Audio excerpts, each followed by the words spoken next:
There's, I think, a reason why I don't tell very many people. It's one of my more scary experiences, I guess.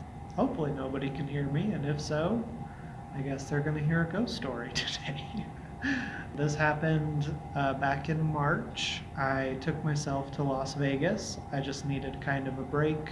I went to Vegas by myself. A lot of my plans fell through. The trip didn't quite go as planned, which is fine. There was one thing that I always wanted to do, to go to the Zak Bagan Haunted Museum. Didn't know much about it, but I love spooky things, so I might as well go and check it out.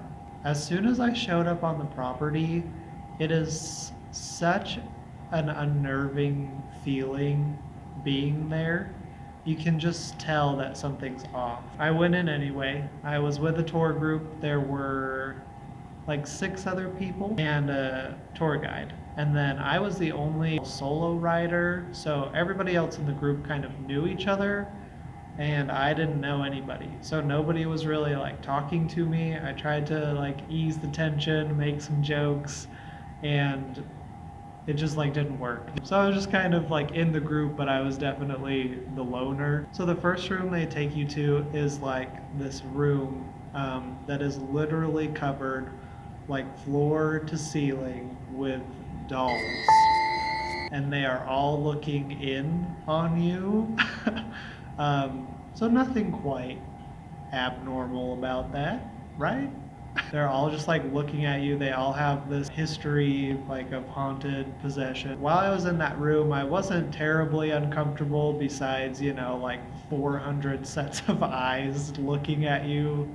But I was kind of standing near the back of the room, and I had my hair kind of in like this bun, but it was like a really tight bun, and I could feel like individual strands of my hair being like pulled out. Going forward, I kept feeling like there was like this child trying to like grab my ankle, and I felt it the rest of the way. Like whatever the spirit was had just like followed me through the museum.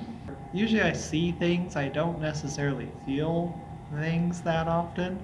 So to be immediately like touched by something was a little creepy for me. They take us to the next room, and it's kind of like cool, like Old West theme. They've got like old Bibles and old guns and, different stuff that was involved in Wild West crimes, and it was cool. Kind of like the most relaxing of the rooms. They take us to another one where there's just like a bunch of skeletons, which it was a very dark room, but it didn't really bother me. They took us to another room after that where they had this super creepy mirror. There's a whole history in that room, but I'm just gonna kind of skip over it. Some creepy stuff happened in there. We walk out of that room and we're going to the next room. It used to belong to a guy named Dr. Kevorkian. This room, it was kind of like his doctor's office, and they had actually had his van there as well.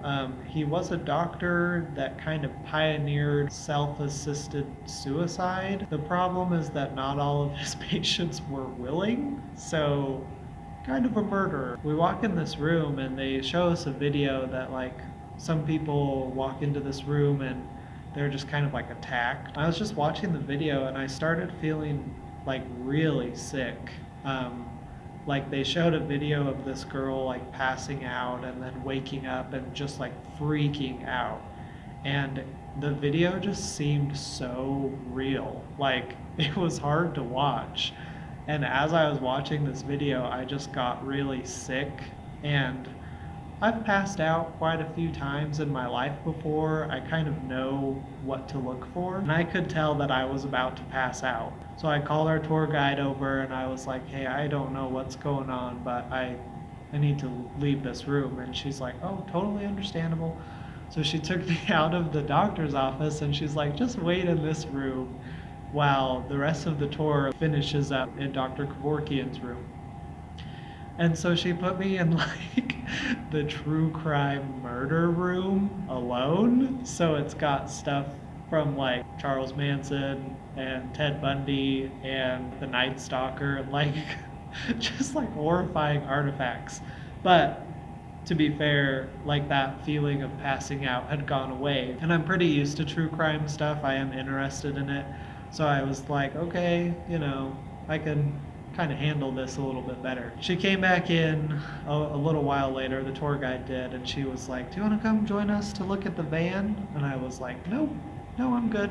I'm just gonna stay in the murder room alone.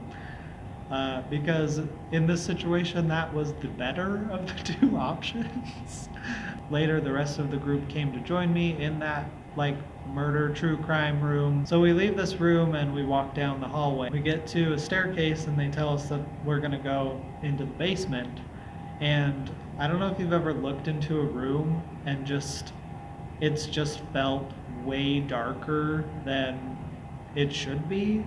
But I looked down the staircase and just knew that there was no chance I was gonna go down there because it just felt so dark. They played us this video before we went into the basement, and I will spare you the details, but what happened down there is just horrifying. But as I was watching this video, which kind of explained the history and also mentioned that there's a Dybbuk box down there. As we were watching this video, I started to feel like I was gonna pass out again. Like it just overcame me again. This is not a good feeling. Like I need to get out of the building, not just out of the room. This thing was just like overcoming me that I could not like even stay conscious is what it felt like. And so I went back over to the tour guide and I said, hey, I don't know what's going on, but I need to leave the building. And she said, okay, we don't want you to pass out or like fall and hurt yourself, so go over to the corner and like sit on the ground. And I was like, okay. She's like, we'll send somebody to come get you. And so I managed to walk over to the corner, and as I started to like kneel to sit down, like I almost just like blacked out right then. Had it not been for a guy who walked around the corner and he grabbed my shoulder and he's like, are you Connor? And it like snapped me out of it. And I was like, yeah. And he's like, all right, follow me this way.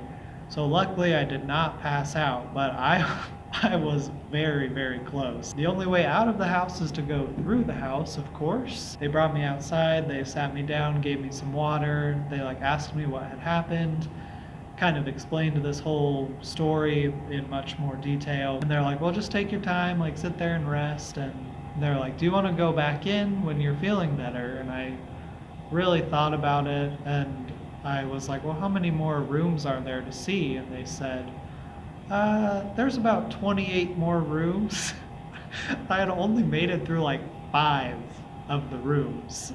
I was like, let me think about that because I think it's only going to get worse, but I might as well get my money's worth. So I kind of debated like whether or not to go back inside. Just kind of sat outside for a while, and one of the ladies who was out there with me, she's like, oh yeah, we haven't had anything like crazy happen for a while, and she's like, it might just be you. Like some people don't do very well around spiritually dark places. And I was like, yeah, I could see that. And about 10 minutes later, this girl just came out of the same door. She was like crying, and they had asked her what had happened.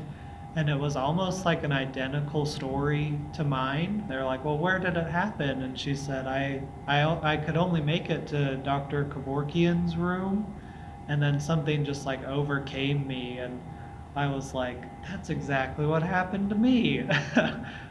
Sat there for like another 10 minutes or so, and then a second girl came out and had the exact same story. So it wasn't just me.